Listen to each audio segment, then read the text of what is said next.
Bro! Bakit wala na naman mga ulo yung isda sa sabina? Ewan ko sa inyo! Baka kinain na ng mga pusa! Kaya kayo na ang sinasabi mo!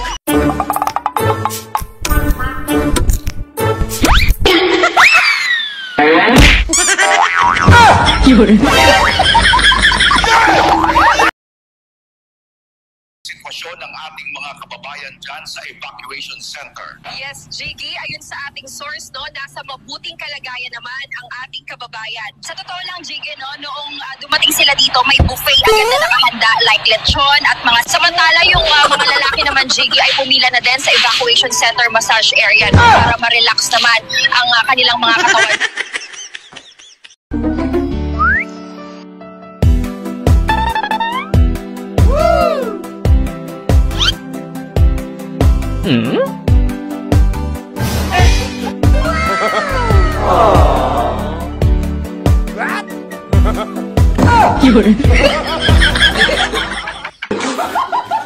Marunong ka magluto? Oo! Anong luto ang alam mo?